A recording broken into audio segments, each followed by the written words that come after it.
Welcome to another Amazing Stories Unwrapped, the Facebook Live broadcast designed to lift your spirits, to share life-affirming principles that help you triumph over obstacles on the way to reaching your fullest potential in life.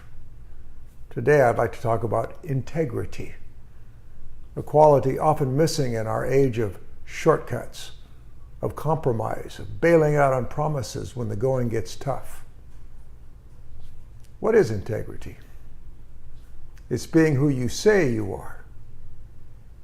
It's doing what you say you will do, no matter what the cost, without excuse, without exemption, without fail.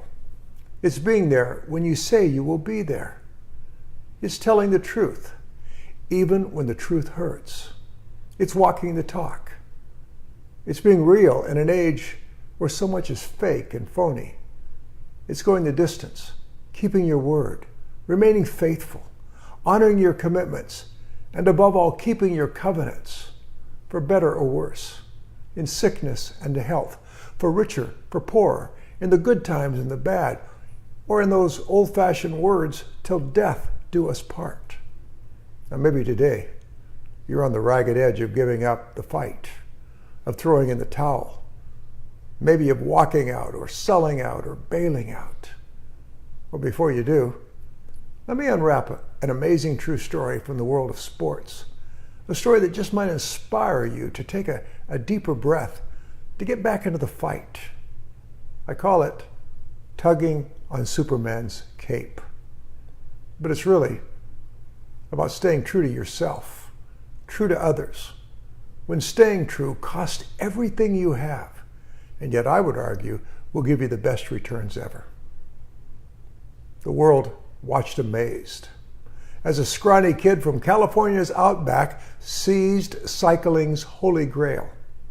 Now, no one takes on the grueling 2,200-mile-long Tour de France alone. An unseen monster climbs on every racer's back. His name is pain.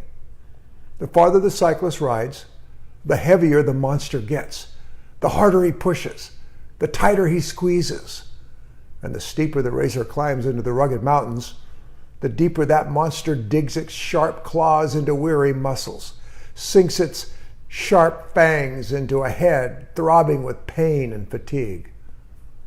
But the scrawny kid from the Badlands of Eastern California carried that monster all the way to the finish line, stood wearing the yellow jersey in Paris, the first American to ever win cycling's most prestigious race. But the unseen monster climbed back on that kid's back later that year when he went hunting. He heard the explosion, felt the searing pain of the accidental discharge of a shotgun's pellets, and then he went numb. There were now 60 holes in his riddled body, and blood was flowing from every one of those holes. He tried to stand, but one of his lungs had collapsed, and he could barely breathe. During the emergency surgery that followed, pellets were removed from his lungs, kidney, liver, and intestines. But 30, including the one larger than the lining of his heart, could not be retrieved. That accident would begin the slow but inexorable lead poisoning that has rendered him increasingly nauseated and weak ever since. But the French didn't call the California boy Le Grand because he gave up so easily. For the next 2 years, that cyclist worked tirelessly to overcome the ravaging effects of those shotgun pellets until he was back in the race. Again, the world watched in amazement as this comeback kid won the 1989 Tour de France. He became the first cyclist to make the cover of Sports Illustrated, named the Sportsman of the Year in 1989. The next year, he won his third Tour de France, but lead poisoning was racking his body, so he was forced to retire from competitive racing. Yet he was now a sports legend, the most famous and respected cyclist on the planet. The superstars come and go. The new golden boy of cycling was Lance Armstrong. This American phenom would eclipse all those who came before him, including Legrand, winning a record 7 Tour de France titles. No one had ever done that. But the pellet-riddled ex-champ they used to call Legrand knew the dirty truth. Armstrong was a cheater, a cycling superman on steroids. The former star of the cycling world could have kept his mouth shut. No one likes it when someone pulls on Superman's cape or rains on the victory parade by telling the truth. But Greg LeMond took a career-ending stand by accusing Armstrong of drug-enhanced performances. The cycling world was outraged, said that Legrand wasn't so grand after all. He was labeled a jealous troublemaker, spewing sour grapes. He lost his endorsements, was no longer hired as a television commentator, and was shunned by the cycling world. Telling the truth had cost Greg LeMond everything. During his dark exile, his body was increasingly ravaged by lead poisoning. He now calls that period of his life my 12 years in hell. But the world now knows the facts. Greg LeMond was telling the truth, trying in vain to protect the integrity of the sport he loved. Lance Armstrong was the liar, the man without integrity, willing to take the cheap shortcut of drug enhancement, of success, even though it dragged his sport through the mud. Greg is now Legrand again, the elder statesman of the cycling world, more respected than ever because he was willing to maintain his integrity even when it cost him everything.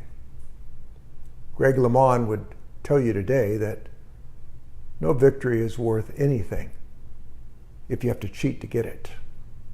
Fake news is always worse than bad news. He would also tell you that integrity is better than all the yellow jerseys, all the endorsements in the world. I think Greg LeMond would agree with something I want to leave with you today. People of integrity do what is right, not what is easy. We all have a choice today.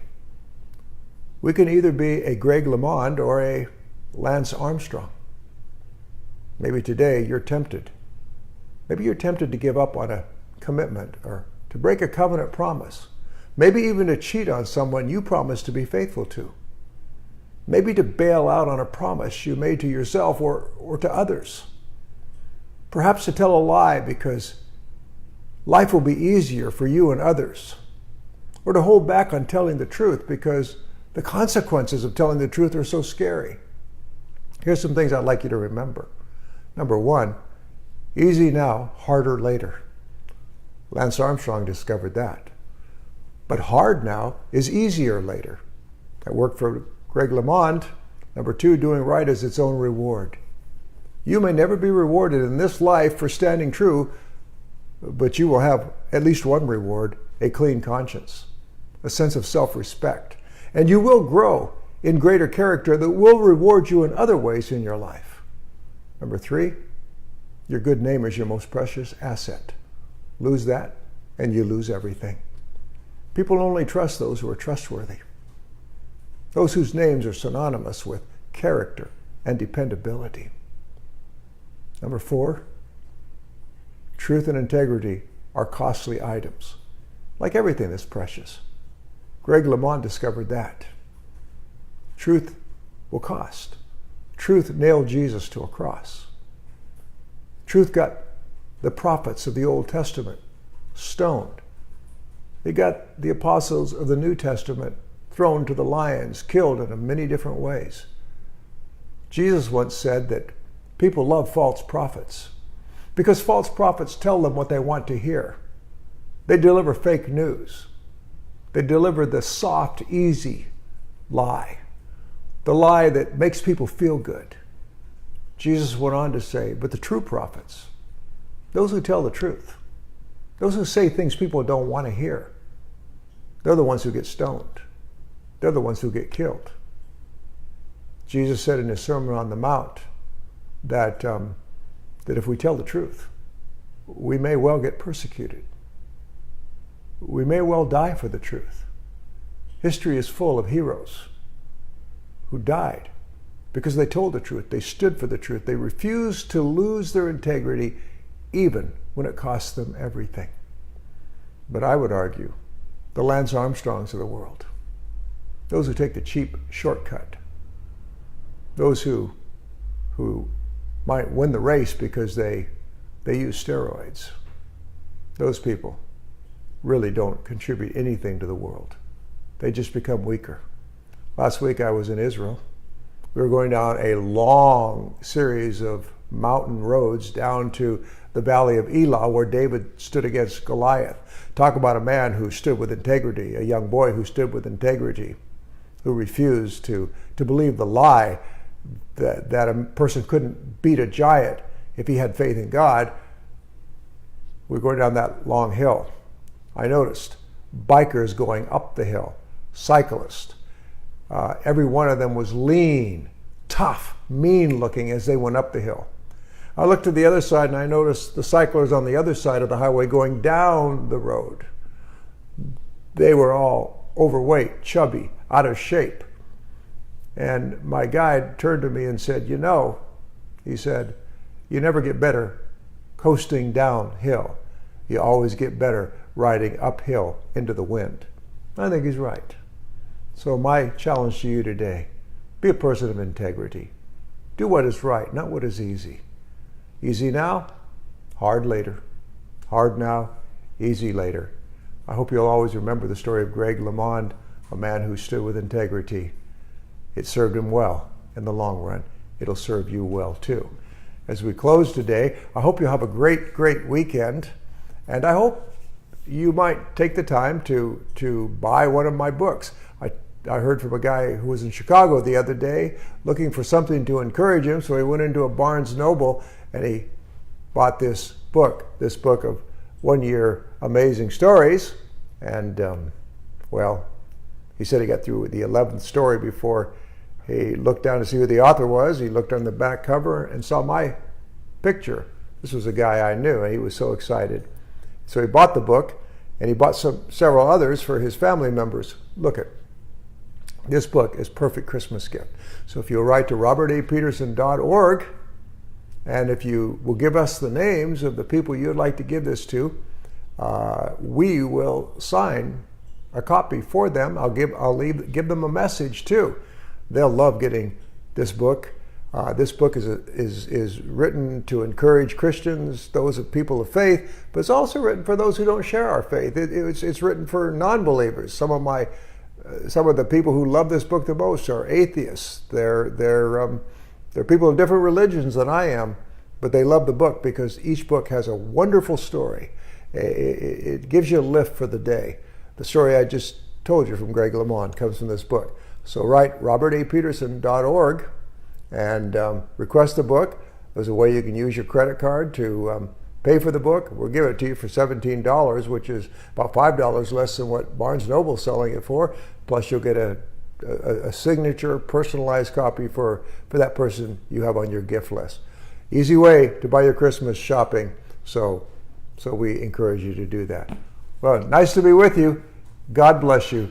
We'll see you next week on another Amazing Stories Unwrapped.